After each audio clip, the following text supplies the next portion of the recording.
ಒಂದು ಸುಂದರವಾದಂತಹ ಉದ್ಯಾನವನ. ಅಂಜನಿ ಎಂಬ ಪುಟ್ಟ ಬಾಲಕಿ ಪ್ರತಿನಿತ್ಯ ಆ ಉದ್ಯಾನವನಕ್ಕೆ ಆಟ ಆಡಲಿಕ್ಕೆ ಹೋಗ್ತಾ ಇದ್ಲು. ಒಂದು ದಿನ ಆ ಪುಟ್ಟ ಬಾಲಕಿಗೆ ಗುಲಾಬಿ ಪೊದೆಯಲ್ಲಿ ಒಂದು ಪುಟ್ಟ ಬಣ್ಣದ ಹಕ್ಕಿ ಸಿಕ್ಕಾಕೊಂಡು ಒದ್ದಾಡೋದು ಕಾಣಿಸ್ತು. ಹತ್ರ ಹೋಗಿ ನೋಡಿದ್ರೆ ಪಾಪ ಆ ಪಕ್ಷಿಗೆ ರೆಕ್ಕೆ ಮುರಿದಿತ್ತು. ರೆಕ್ಕೆ ಮುರಿದ ಹಕ್ಕಿಯನ್ನು ತನ್ನ ನಯವಾದ ಕೈಗಳಿಂದ ಎತ್ತಿಕೊಂಡು ಅದನ್ನು ಮನೆಗೆ ತಂದ್ಲು. ಆ ಗಾಯಕ್ಕೆ ಔಷಧಿಯನ್ನು ಹಚ್ಚಿದ್ಲು. ಒಂದು ಸುಂದರವಾದ ಪಂಜರವನ್ನು ಅಪ್ಪನಿಂದ ತರಿಸ್ಕೊಂಡು ಅದರ ಒಳಗೆ ಅದನ್ನು ಜೋಪಾನ ಮಾಡಿದ್ಲು.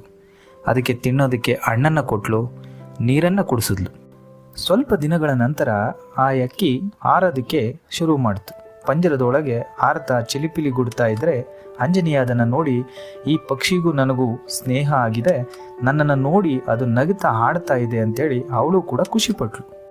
ಪ್ರವಾಸಕ್ಕೆ ತೆರಳಿದ್ದಂತಹ ಅವರ ತಾತ ಮನೆಗೆ ವಾಪಸ್ಸು ಹಿಂತಿರುಗಿ ಬಂದರು.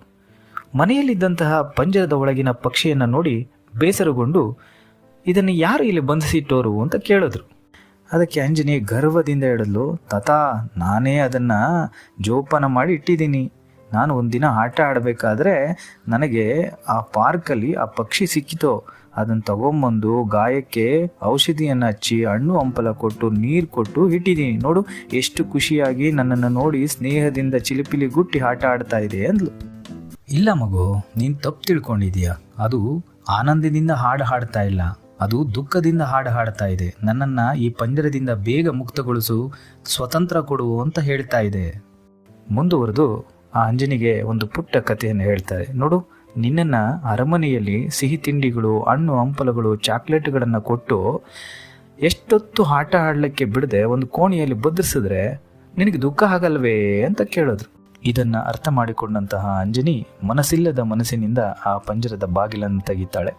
ಆ ಪಂಜರದಿಂದ ಹಕ್ಕಿ ಬಿಡುಗಡೆಗೊಂಡು ಆಕಾಶಕ್ಕೆ ನಲಿದು ಚಿಲಿಪಿಲಿ ಗುಡ್ತಾ ಹಾರಿ ಹೋಗುತ್ತೆ. ಮರುದಿನ ಶಾಲೆಯನ್ನು ಮುಗಿಸಿ ಅಂಜನಿ ಮನೆಗೆ ಬರ್ತಾಳೆ. ಮನೆಗೆ ಬರ್ತಾ ಇದ್ದ ಹಾಗೆ ಅವಳಿಗೆ ಒಂದು ಆಶ್ಚರ್ಯ ಕಾದಿತ್ತು.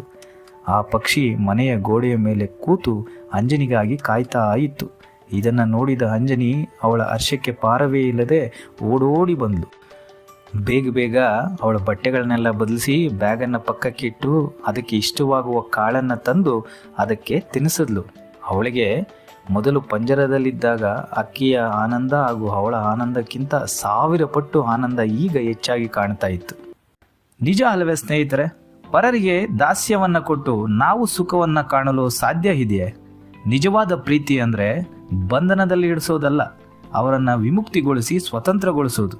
ಅದು ಅಕ್ಕಿ ಆಗಲಿ ಮನುಷ್ಯನಾಗಲಿ.